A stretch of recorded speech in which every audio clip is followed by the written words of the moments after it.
Oh, gee whiz, holy gravy and buckets. My brother is an idiot. He's got his farewell party tonight because he's going overseas for like a month and a half. And like, right next to me is a clothes horse. This is like the warmest room in the house when, actually, realistically, any room is the warmest room in the house if you close the goddamn door while the heat is on. We've got a internal heating system. It kind of sucks because it's like directly in the middle of where you sit and where the TV is. So I've got to turn the volume up so I can hear what the hell I'm watching, which is really annoying. But it allows things to dry quicker indoors during winter. Hi, it's Australia. It's fucking cold. So he has the Switch, so he can play, the Mario games with his friends when they're over tonight. Which really bothers me because it's the fucking season finale of goddamn Yellow Jackets and I want to watch my girls eat some people. Come on. So, and I just, I looked over because I was like, oh, do I have any new Blu-rays over there? I don't. And then I'm like, oh, the Switch is there. That's kind of weird. And then I realized he hadn't plugged it in. I'm like, if he's going to bring it out, he should plug it in so it can charge. It's literally got no battery. So, anyway, some people are just, But hey, look, he had the foresight to bring it out. He never does that. He has friends over, he doesn't. He's like, oh, I'll bring it out. And 20 minutes before they get here, I'm like, my guy, you got 4 controllers. They need charging. Otherwise, you're just going to have people sitting here doing nothing while other people play Mario Kart, Anyway, welcome back. It is this weekend. The series I said was not going to happen anymore, and it's back. It wasn't exactly like it's not going to happen. It was more of because I was so focused on not buying Blu-rays because of the, what do you call it, Blu-ray collection video, which came out today that I'm filming, and my god, thank y'all for watching. There's so many great comments on it. It's a wonderful thing to wake up to with all these nice comments. It's not that I get bad comments in the regular, but I put a lot of effort into that goddamn video and it's paying off. So in terms of views and feedback, it's just really nice. Anyway, I obviously got more movies, so yeah, kind of annoying. So that's not my complete Blu-ray collection anymore, but it is as of May of this year. So what did I get? I got 2 bundles in currently, both from Amazon, one last week, one today. I'm missing a film, which will be in my next Amazon bundle, which will probably come in next week. It's Crimes of the Future. I ordered the 4K, and it came slipcover and case, which is nice. I don't need a slipcover, but that's nice, except for the fact that the slipcover, and this was in a bundle of 4 movies, had it's got 3 people's faces on the front, and someone had clearly scratched out one of the person's face to the point that it was a hole in it and white around the edges. It was very weird, and I'm like, okay, that's fine, I can throw that out. It's just cardboard. But then the case was also crushed, so I'm like, I'm returning this, I'm buying a new one. So I returned it and I bought a new one. So let's hope the new one comes in good condition, because my god, I really want to have that film on 4K and it's the only way to get it, which is really bothersome. Anyway, let's take a look at what I got. I've also placed an order with Cinemaniacs. I don't know when that'll come in, but we'll see what happens. First up we have, in no real particular order, these 3 came in today, we got Pompeii. Friday. I don't know. It was just cheap. It was like $16 or $15.98. I've never seen it, but I do like Paul W.S. Anderson films to a degree. My mate says that this is probably one of his best. We both love Resident Evil Retribution, and we both like Monster Hunter. He has a style, people don't like it. I'm completely okay with that. It's kind of like Rob Zombie, but different. I like Rob Zombie more than I like Paul W.S. Anderson, but still, got Pompeii. It's the 3D, but comes with its standard, got the standard film on Blu-ray with it, which is nice. It also has audio commentary, some bonus featurette and deleted scenes. It's region B locked, but which I don't mind, of course, because that's my country. And it's a nice cover, sure, it works, why not? Just one of those big, explosive blockbusters.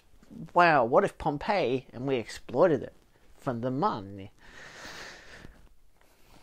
Anyway, that's the movies for you. So next up we have The Insider. This was $5. This is actually, I was interested in because it's one of my mates' favorite films, especially because it's a Michael Mann film. I would want to collect like all of Michael Mann's films. And I figured $5, that's like, I can't pass that up, not to mention, it does have a production feature of behind the scenes and theatrical trailer, so it doesn't really have much, but it is, 1080p, 158 minutes long. I probably could have watched it on Disney Plus, because it is technically a Disney film, it is Touchstone. But, when I'm like, I like my physical media, and in all honesty, I like Michael Mann films a lot. I mean, who doesn't, So, yeah, I'd like to get Manhunter on Blu-ray, but I'm pretty sure it's like the Screen Factory releases out of print, which sucks. They should do a 4K release for that film. That would look really good in 4K, because it's a really dark film, a lot of night sequences. So yeah, I don't know. I just figured even $5, even if they eventually upgrade it to 4K, $5 is pretty good for a Blu-ray. So I'm really good for a Blu-ray. So I'm happy with that. I had mentioned in my last This Weekend that my eye had some issues. It wasn't an infection. I have dry eyes. It's a winter thing. It's basically like an allergy to coldness. I don't really know. It's never happened to me before. It basically just made my right eye waters every now and again. So I got water drops and a lot of tissues.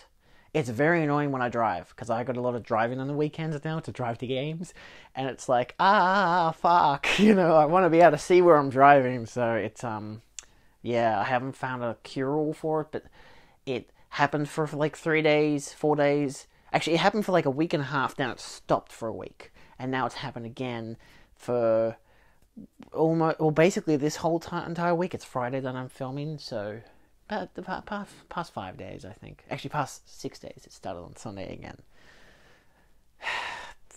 Allergy tablets aren't helping as well, which is really annoying. A part of this bundle, I got Dragged Across Concrete. I actually don't know what brought up looking up any of these. I think maybe I got an email from Amazon saying, hey, look, some of these movies are cheap. So I found The Insider. And yeah, I got Dragged Across Concrete. I haven't seen this since its theatrical release in Australia. I think we saw the premiere in Australia. It was like maybe a Monster Fest thing or something. I don't hate this film. I love the director's films, like Bone Tomahawk and Brawl in Cell Block 99. I really like. This one is the exception for me. It's arguably his best film. It's really hard to say. This is Craig S. Craig Zahler. S. Craig Zahler. That's a hell of a name. But yeah, so I did not love it when I first watched it. There's a particular death scene really early on, and this is a long film. This is 159 minutes. Within the first like half an hour, there's a character who's set up and she gets killed off, and it was like really heart-wrenching for me, because I'm like, that's fucked up. And the rest of the movie, I was just kind of like out of it, but I was like still paying attention, watching it and enjoying it, because it's still a really interesting crime film. But it's like, yeah, I mean, like the impact of the death was more impactful than making it, like, instead of making me hate the criminals more, it made me just kind of sad. So yeah, so I haven't watched it since, but yeah, it's a good film, and I watched it. I don't know, why not?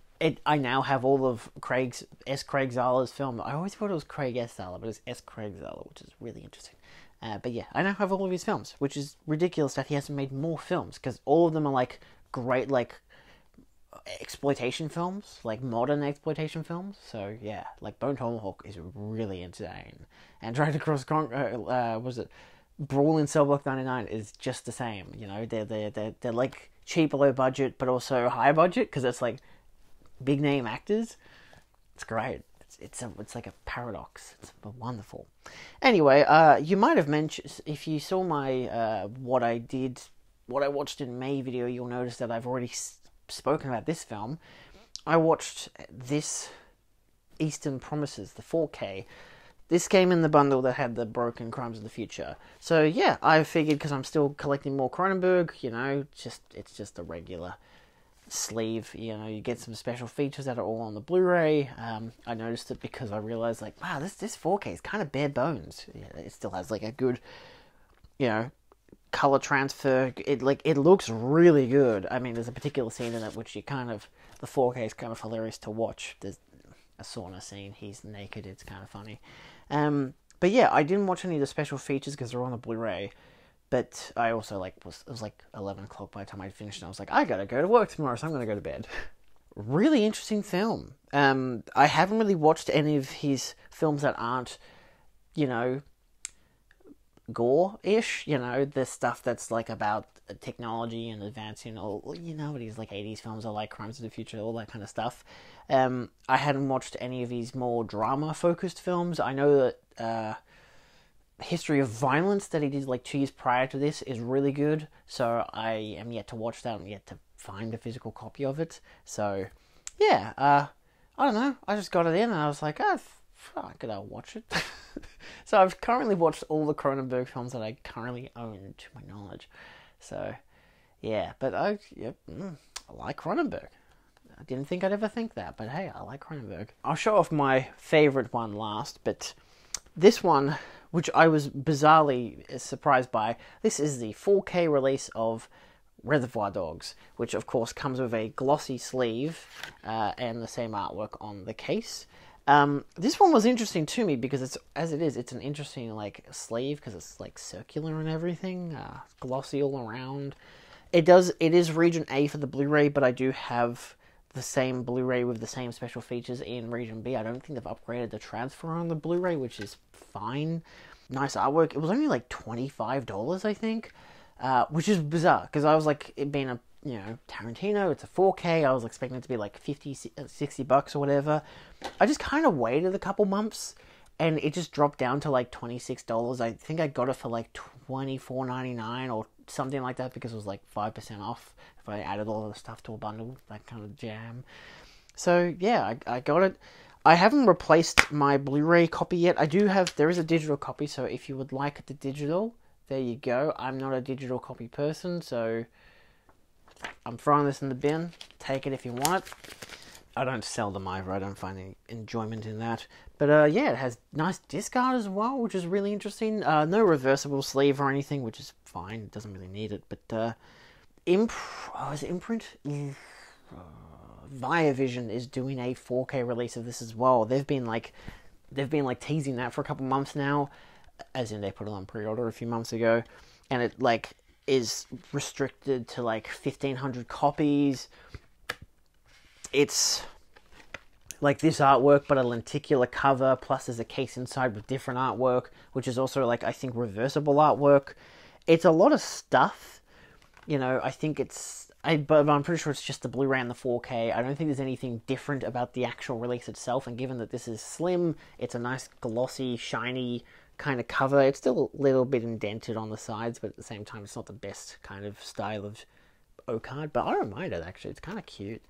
Yeah, and I've actually just realized that if you look at the spine, I don't know if it's going to focus very well, but you see how it has the character silhouetted there? Well, on the other side, it has the continuation, so it's like the whole scene, but like cut onto two different halves. I didn't notice that. That's kind of neat, so you can like pose it however way you want to without it being annoying.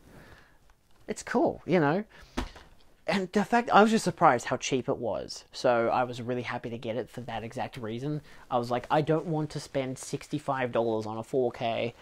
That's, even though it's like limited edition for like it being, Viavision's release. I'm like, it just doesn't interest me, even if it's like the only Australian release on 4K. I'm like, I can get it from the US imported for $25, which is better than any 4K in Australia currently. Like, not really, like a lot of single disc only releases in Australia are that price. So yeah, or if they're like older films like the Superman films that have been remastered on 4K but have the Blu-rays, which is really great that they have the Blu-rays.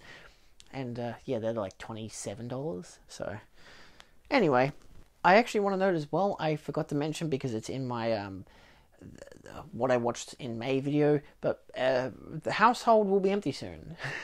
My brother's away overseas, my parents will be leaving soon, so I'll have a lot more time to just do other stuff.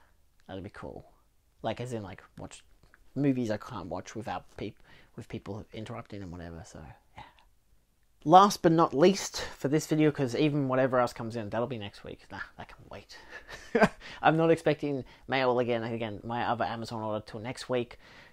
Cinemaniacs, I don't know when. I've got a Commando on the director's cut coming in because I had a voucher for that for eBay, so that'll come in a month probably. But I got Inland Empire.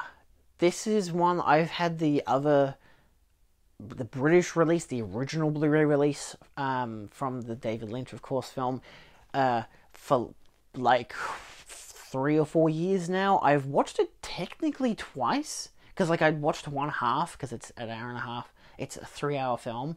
I watched half of it and then my friend wanted to go out, so I stopped the film and went out with them. And then I think I might have just, because there was no chapter title cards, so on the Blu-ray, so I ended up I think I just rewatched the whole entire film again. I just was like, you know what, I'm just going to rewatch it, what I'd seen, and I think maybe it was the first hour and a half. And it allowed me to kind of understand more of what I was watching before I watched the second half, and I think that was kind of better for me. I really liked it. I haven't watched it since, but this is a 4K restoration, which is ridiculous because it's a 1080p film. Like, it's actually filmed in 1080p on a camcorder, which is really interesting.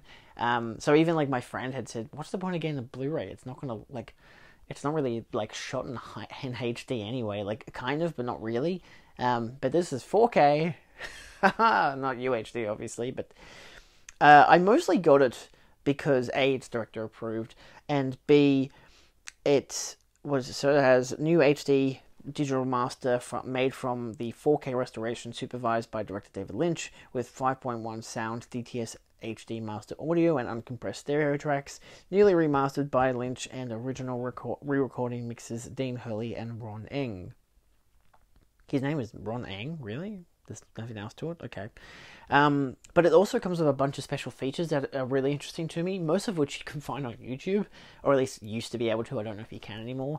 There's 2 films from 2007, Lynch, all caps in brackets, 1, O-N-E, and Lynch 2, the number 2, and Black and White, the makers of David Lynch, The Art Life. So it's like, by Black and White. So they're 2 films about David Lynch.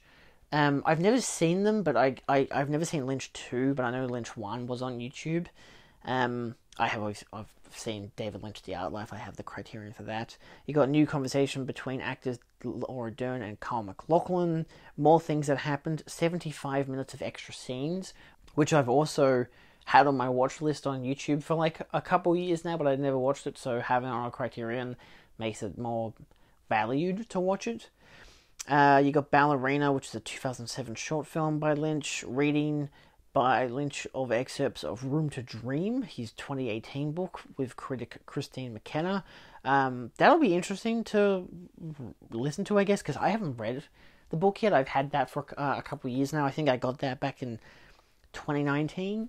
I didn't know it existed. I just found it on a shelf, and I was like, "Oh my god, I got to buy this!" It's a David Lynch, biography. So I just haven't read it, but it is what it is. New English subtitle translations for and English subtitles for deaf and hard of hearing, and excerpts from the Richard A. Barney's book, David Lynch Interviews, which I don't think I've got that either. They usually go for the other David Lynch interview book, but I guess he hadn't. Is Lynch on Lynch? They hadn't. The second update, I don't believe, included Inland Empire. It included Mulholland Drive. That's why they did it, because I think they released the book by the late 90s, so I don't think he'd done the straight story yet. Either way, I have the revised edition, which comes with the interview on Mulholland Drive, because obviously Mulholland Drive was such a big thing that they're like, oh, we got to re-release this book with an interview about Mulholland Drive. So they did that, but they never did Inland Empire or Twin Peaks: The Return. So, or at least I don't think they did Inland Empire. So yeah, that's an excerpt, which is nice. The artwork is pretty.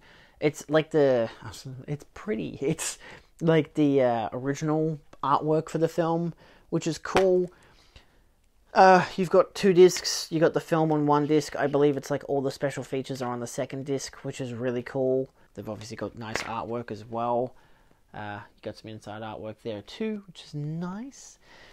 Again, I don't expect this to be the best looking film in the world, because again, it really wasn't on first watch. It does have a really terrifying sequence where I think it's Laura Dern is on a hill, and she it's like the most like kind of amateur filming, but also like professionally done, I guess, where it's just like a big spotlight on her as she like walks towards the camera, and she's got this terrified look on her face, and it's a horrifying image. I haven't gotten that image out of my head since I watched the film. So, but yeah, so you got the front, you got your back. I've actually put the director approved sticker on the inside there, which is nice. But yeah, this is Worlds Within the World, Worlds Within Worlds Within Worlds, Inland Empire, and about the restoration. So, you got your cast credits, and then you got Worlds Within Worlds. The following interview of David Lynch, conducted by scholar Richard A. Barney on January 16th, 2008, is an excerpt from the book David Lynch Interviews, edited by Barney. I don't think I have that book. But yeah, so yeah, just an interview of David Lynch, some shots from the film. Yeah, it's pretty cool. This is like my favorite scene in the film, where they were just dancing and they just fucking vanished. It's good. Interesting stuff. Right, they have this image, which was like a diagram of how they exported the film from like 1080p to like the 4K version. So, yeah, so it has a whole thing about the restoration. It was shot in standard definition. So that's why my mate said the Blu-ray was kind of worthless getting, because it's like it's only good on like DVD. Anything else in the back image? Just special thanks, acknowledgements, production credits, and stuff like that. Inland Empire was shot in SD, standard definition, 4:3, 480i by 29, as a 29.9 frames per second, whatever, on digital videotape. After being captured, the footage was edited in the same format in Avid. The footage was then converted into HD 16:9 1080p with 23.98 FPS, and input into Clipster for remote DaVinci 2K grading. During this process, a Teranex converter was used to treat video noise on selected shots with digital intermediate master complete. It was output to 35mm film and HD Cam SR tape. Holy crap, and that's just how they first made it. In 2021, the HD Cam SR source was recaptured and upscaled to UHD 4K 16:9 via numerous algorithms in Topaz Labs Gigapixel AI software.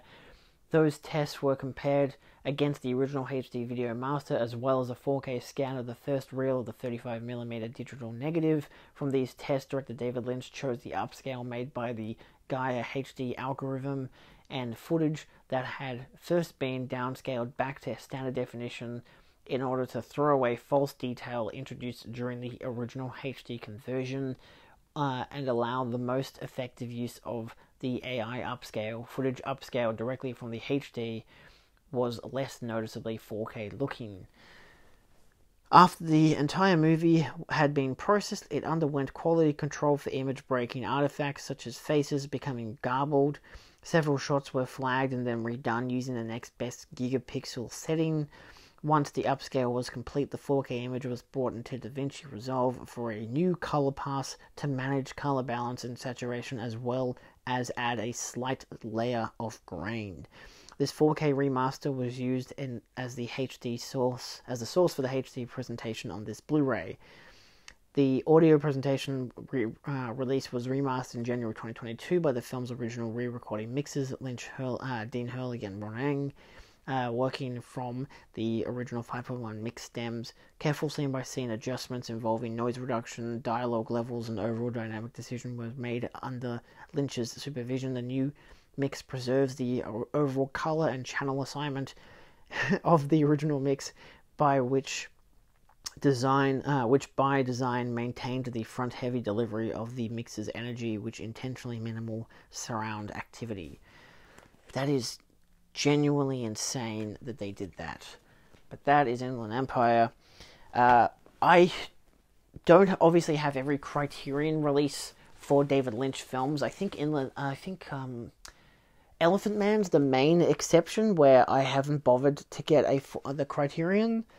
Mostly because I don't think there's any real reason to. I had the standard Studio Canal Blu-ray release, which I thought was a 4K when I ordered it. Annoying when I came in and it turns out nope, it was just the Blu-ray release. So I have that release. I already had a release that had been released years earlier, but then I got the 4K UHD release from like Amazon because it was a pretty good price, and I was like, I just want to upgrade this because I was like, I'm either going to get the 4K remaster, which I already had the Studio Canal version of, and get the Criterion, which didn't really interest me that much because like I think I compared like special features and stuff, and there was a few like extra ones, but for the most part it wasn't much. It was mostly brand recognition of, hey, I got the Criterion, hoo hoo hoo, you know, and I was just like, it just doesn't interest me. So of course I got the 4K UHD, and it just looks really good, so I'm happy to have that. And yeah, I mean, like, I look at my David Lynch collection, and I mean, there's probably just one film there that needs a proper upgrade. Yeah, it would probably be, I mean, Blue Velvet on a 4K UHD would be nice, but I'm still happy with the standard Criterion that I have. I would like to see an upgrade of Wild at Heart on a 4K. The Shout Select version is fine, I'm happy to have it. It's not the best version of the film, I know it wasn't director approved, so I would just like to get that as a director approved, probably Criterion, but I don't think they'll have the rights for that for a while. And, I mean, that's basically it. I mean, Fire Walk With Me would be good on 4K, but I would also like to get a collection of his short films, so hopefully that happens someday, but most of them are like compiled onto different Blu-ray releases that I already have, so that's why I still have other early releases of like Lost Highway and stuff like that, and I haven't got rid of them because I'm like, they have short films that I don't have on any other collection, so like unique special features. So yeah, that's all for this week. Thanks for watching. Check out the Blu-ray collection video if you haven't. It obviously goes through all of them except for these.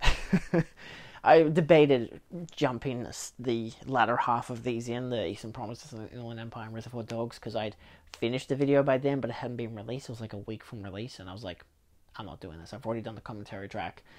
I don't want to add more in. You know, it's just too much work. So, yeah. Go check that out if you haven't, and I'll probably see you next week with more Blu-rays. I'm not wanting to buy a lot, but I know that there's a buy one get one free sale at JB, and I'm going to go to JB tomorrow, so there'll be more in. Don't worry about it. Okay, bye.